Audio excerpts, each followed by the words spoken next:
de mí.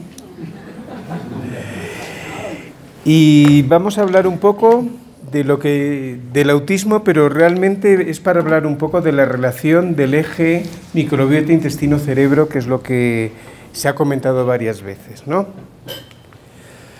Bueno, y no os voy a dar la lata, es simplemente para recordar todos los factores que hemos ido viendo a lo largo del día,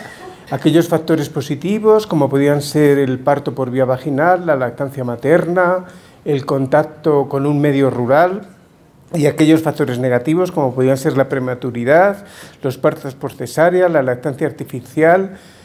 el abuso, el consumo de antibióticos cuando no es necesario. Y en principio, como hemos comentado, pues antes creíamos que al final del segundo o tercer año teníamos una microbiota que ya duraba para toda la vida, pero con las conferencias que hemos ido viendo, hemos visto que hay otros factores como el estilo de vida y la dieta. Bueno, hemos comentado lo de los partos por cesárea. Y comentamos, cuando dimos la primera charla de la alergia, que se había visto que aquellos niños que se hacían por cesárea tenían más propensión a padecer enfermedades alérgicas, la celíaca, la obesidad, y también se ha visto, por ejemplo, que también tiene 5 veces más probabilidades de salir un niño con TDAH en aquellos niños que nacen también por cesárea, con lo cual se piensa que también la microbiota puede jugar un papel también en este tipo de enfermedades, como ven ahí. Sabíamos, y se ha repetido, que la dieta es importantísimo y aquellas comunidades y aquellas personas que toman una fibra, frutas y vegetales, suelen tener un enterotipo más prevalente, que es la prebotela, suelen ser personas más sanas, más delgaditas, y en cambio aquellas personas que comen proteína, grasas saturadas, proteínas animales, suelen tener un enterotipo tipo 1 y suelen ser personas con tendencia a la obesidad, al síndrome metabólico. No os quiero haber jorobado el café, pero bueno, es así. Entonces se cumplen realmente dos aforismos. El que ya dijo el antropólogo alemán Feuerbach hace más de 150 años, que somos realmente lo que comemos, pero realmente también somos las bacterias que nos van colonizando día a día. Factores que hemos ido viendo pueden provocar una disbiosis, que se ha explicado, y cuando afectan al eje microbiota-intestino es cuando pueden aparecer ciertas enfermedades o pueden tener más que aparecer relación con enfermedades como la ansiedad, la depresión, el autismo, la enfermedad de Alzheimer. El eje microbiota-intestino se ha explicado varias veces, se ha dicho que tenemos el segundo cerebro, está en el intestino, se ha puesto el ejemplo más común que es lo del intestino irritable, pero como ven pueden alterar, la microbiota alterada puede tener relación con algunas enfermedades y trastornos mentales. En esta fotografía están Dinan y Krayan, que son dos investigadores de la escuela de la Universidad de Cork, irlandeses, que se ha hecho también mención de ellos, y le pongo la diapositiva porque han editado este año un libro de divulgación, La Revolución Psicobiótica, que se puede adquirir por Amazon y que es bastante didáctico y yo creo que les gustaría verlo. Pero, ¿en qué puede influir en el comportamiento? Se ha visto en trabajos de investigación, en ratones, hay una serie de ratones a los que tenemos con una flora normal y otros que les llamamos los gen free, los que no tienen flora intestinal, que cuando se les expone ante un ratoncito en una caja que hay de transparente, un ratoncito familiar, uno de su familia y otro nuevo, ven aquí que el ratoncito Jeffrey le da exactamente igual acercarse más a una cajita que a otra, y en cambio el ratón que tiene la flora intestinal intacta se acerca más a la nueva, o sea que pasa un poco de su familia, con lo cual todos estos experimentos que se han hecho ya desde hace varios años nos indican que a lo mejor esa microbiota, además de ser esencial para la vida, ser esencial también para el aspecto nutritivo, para las defensas, puede tener relación también con el comportamiento social. El autismo. El niño autista, cuando nos viene a la consulta, suele tener más problemas digestivos que los niños que no son autistas, suelen tener problemas muchas veces de trastornos funcionales, tipo intestino irritable, suelen padecer muchas veces problemas de estreñimiento, suelen tener problemas de nutrición, muchas veces porque no comen lo suficiente, son muy selectivos con la comida, con aversión, llegan un momento, una edad, cuando cumplen ya la adolescencia, donde se nos dispara los problemas de obesidad, suelen ser niños con muchísima ansiedad, muchas veces les tienen que poner candados en las neveras para que no puedan comer, suelen ser propensos también a tener alergias alimentarias, también algún déficit nutricional y vitamínico, y luego tienen un problema importante añadido. Suelen tomar una medicación, muchas veces esa medicación les quita el hambre, en muchos casos, y luego están expuestos a múltiples experimentos, por decirlo así entre comillas, de dietas especiales para intentar mejorar sus problemas de comportamiento. En el Hospital Gregorio Marañón, donde yo estoy de pediatra, hay un grupo que se llama Amitea, que desde hace unos años coordina todos los niños autistas, ya hasta que llegan a la adolescencia, dentro de lo que es la Comunidad de Madrid. Es un programa muy amplio y, como ven aquí, señalado en las flechas, uno de los problemas más importantes que tienen son los gastroenterológicos y luego los nutricionales, con lo cual nos vienen a nosotros como gastroenterólogos y nutricionistas infantiles de una manera especial. Y de hecho, en nuestra consulta, y esto es un estudio ya de hace unos años, veíamos que son muy frecuentes en este tipo de niños autistas, pues problemas de tipo digestivo, funcionales, como el estreñimiento, el dolor abdominal, problemas de encopresis, de sobrecrecimiento, muchas veces vomitan más de la cuenta, suelen ser pacientes con diarrea crónica, y vean aquí que no está en rojo, que está en color negro, normalmente los que realmente podíamos considerar problemas no funcionales y orgánicos. En un alto porcentaje también hay reflujo, se ven alguna parasitosis, y luego hablaremos por las dietas sin gluten, que realmente tienen menor prevalencia que la población general en el padecer celíaca. Aún así, se les suele quitar a muchos de ellos el gluten. Luego tienen asociados problemas nutricionales. Muchas veces hay problemas de bulimia, atracones, a veces anorexia, desnutrición grave en estos niños selectivos que no quieren comer, alguna intolerancia a la lactosa, como ven ahí en la diapositiva. Dentro de los múltiples tratamientos que se le dan de tipo nutricional, prácticamente casi no hay un niño autista que no se le haya intentado dar algún tipo de dieta especial, entre ellas están los probióticos, pero se les quita el gluten, la caseína, el azúcar, hay dietas muy especiales, y esto, y lo pongo con un poquito de respeto a esta diapositiva, bueno, pues muchas veces no tiene mucho sentido quitar tantos alimentos precisamente a un tipo de niños que con problemas en la alimentación, y muchas veces no hay evidencia científica, aunque no es la charla de hoy, pues en quitar tantos alimentos como pueden ser el gluten y la leche a este tipo de pacientes. Pero ¿qué pasa con los niños autistas? Se ha visto en varios trabajos que los niños con autismos mantienen unos niveles de prebotela, que es, por decirlo así, el enterotipo que veíamos antes bueno, que son inferiores a los niños que no son autistas, en principio. Esto se ha comprobado en nuestros trabajos,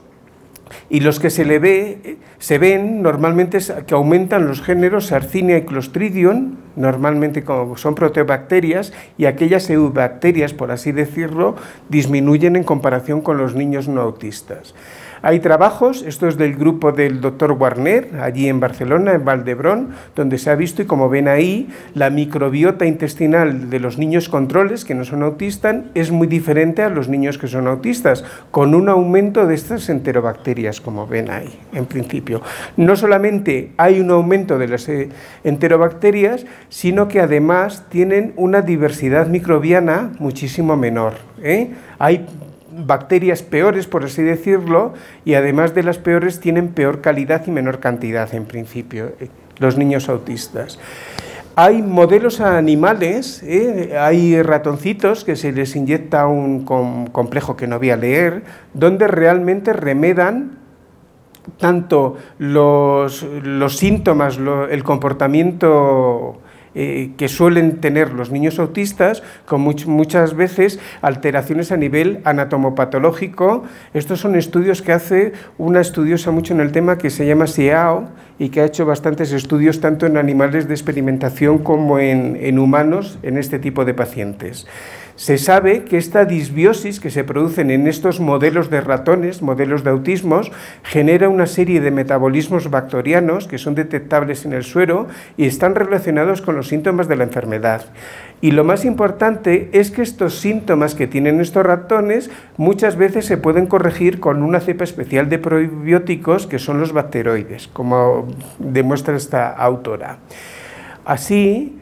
parece ser que por una parte, cuando se sacrifican estos ratoncitos, se les hace una anatomía patológica y demuestran que aquellos pacientes que toman el Bacteroides fragilis mejora la permeabilidad digestiva que aquellos ratoncitos, no pacientes, perdón, que no se les había dado la cepa bacteriana. También se ve que aquellos ratoncitos que se les había asociado el Bacteroides fragilis tienen una microbiota intestinal más parecida a los ratoncitos que no tienen modelo de autismo que aquellos ratoncitos que todavía tenían ese modelo, con lo cual mejora. Y también se ha visto en trabajos de investigación mediante micrófonos y todo para ver el comportamiento de estos ratoncitos, que aquellos que toman el Bacteroides fragilis, cuando se les da, parece que reaccionan de una manera más parecida a aquellos ratoncitos que tienen una flora intestinal intacta y que no tienen modelos de autismo. Esto extrapolado al ser humano, también hay estudios que demuestran, se ha hablado varias veces de los ácidos grasos de cadena corta, bueno, pues esa producción de ácidos grasos es mejor en estos pacientes autistas cuando se les da una cepa probiótica que cuando no se utiliza. Es más, existe un subgrupo de pacientes autistas que suelen tener síntomas gastrointestinales que a veces cuando se asocia ciertos probióticos no solamente mejoran esos síntomas gastrointestinales, como ven aquí en la diapositiva, sino que ciertos síntomas de comportamiento, por ejemplo, el habla, el contacto con otros familiares y todo, que se suelen valorar por un score que se llama TEC, también mejoran de manera secundaria. Y de hecho, aunque parezca mentira, hay un total de 186 artículos, aunque en este metaanálisis muy reciente, como ven, de septiembre de este año, se pone, los autores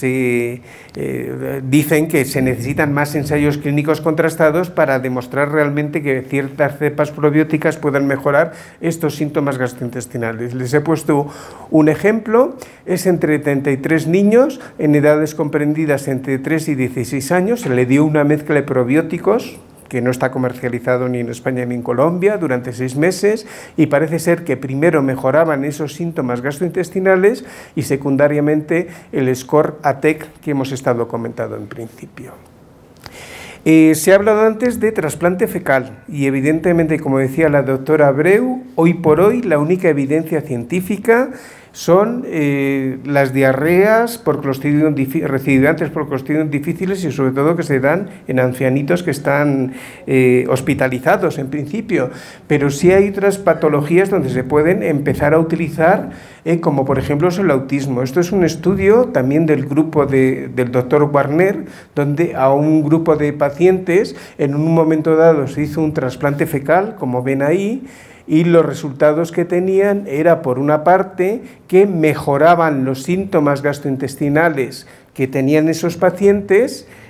y secundariamente también mejoraban muchos síntomas de comportamiento. Y el año pasado salió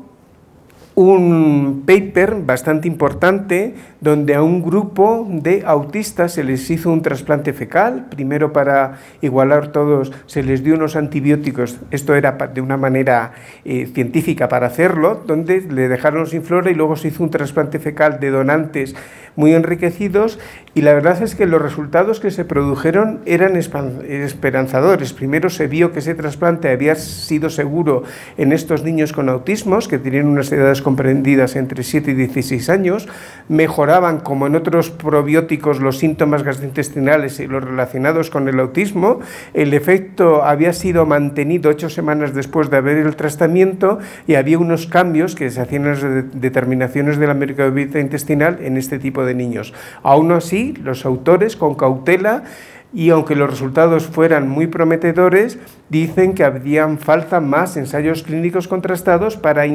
decir que el trasplante fecal es eficaz en los niños autistas. Este trabajo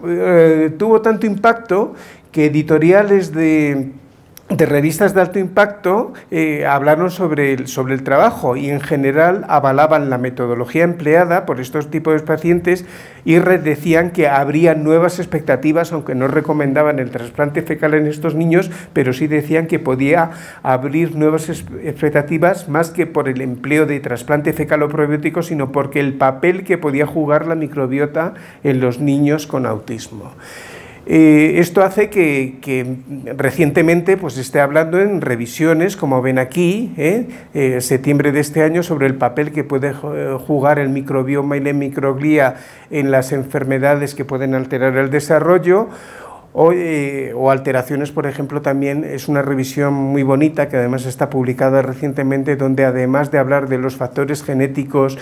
y ambientales que pueden afectar el autismo, pues habla un poco y repasa pues las posibilidades que hay modulando la microbiota intestinal en este tipo de pacientes. Como en otras enfermedades en el que el papel puede jugar, la microbiota puede jugar un papel importante, nunca sabemos si la disbiosis es causa o consecuencia de esto. Y aún así, sí me gustaría poner una diapositiva del marido de Gloria Domínguez Bello, de Martín Blaser, que dice, porque hay mucha sensación de, como en cualquier enfermedad de tipo crónico, utilizar siempre el diagnóstico de la microbiota como un factor pronóstico de diagnóstico, y dice que hoy por hoy, y no solamente en el autismo, sino en la mayoría de las enfermedades, el querer que te diagnostiquen tu microbiota o que te identifiquen tu microbiota para ver lo que te falta y aún así aliviar cierto tipo de enfermedades no deja de ser una pérdida de dinero. O sea, es algo que está a nivel de investigación más que a nivel clínico. Concluimos ya con el importante papel que puede jugar la microbiota en el comportamiento, aunque remarcamos que hoy por hoy es una línea de investigación, no es ninguna aplicación clínica. Las expectativas tanto para los profesionales sanitarios como para pacientes y familiares que puede jugar esta línea de investigación. El objetivo no es curar el autismo, por supuesto, es mejorar la calidad de vida de este tipo de pacientes.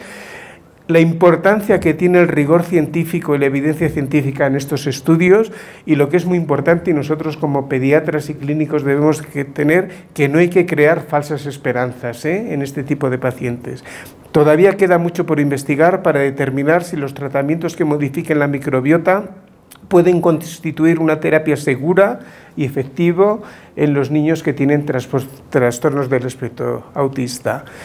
La reflexión final: existe una relación entre la disbiosis de la microbiota y las alteraciones del comportamiento, lo hemos visto en estudios experimentales y también en humanos, y es posible que la modificación de la microbiota intestinal con el empleo de probióticos pueda aportar beneficios a los pacientes con el trastorno del espectro autista, pero hoy por hoy es una línea de investigación y no me cansaré de repetirlo. Y ya para acabar, hablar un poco de nuestra sociedad, además de la Sociedad Colombiana de Probióticos y Prebióticos, existe la Sociedad Española de Probióticos y Prebióticos. Somos una sociedad multidisciplinar, hay médicos, hay veterinarios, hay farmacólogos, matronas, microbiólogos como el profesor Evaristo, investigadores básicos. Aquí tienen varios de los miembros de la Junta Directiva, además del doctor Evaristo y yo, pues está el doctor Warner, que no ha podido asistir. Creo que hemos hablado en alguna charla de la importancia que tiene, por ejemplo, Juan Miguel Rodríguez, cuando se habla de lactancia materna, de la profesora Mónica de la Fuente, que es toda una experta mundial en envejecimiento, y decirles que, aunque parezca mentira, ya vamos a celebrar próximamente el 10º workshop. No me imaginaba yo que íbamos a durar tanto el mundo de la microbiota. y que además del atractivo del tema, de lo que es la microbiota intestinal, están las Islas Canarias, y que yo creo que también es unas islas muy bonitas,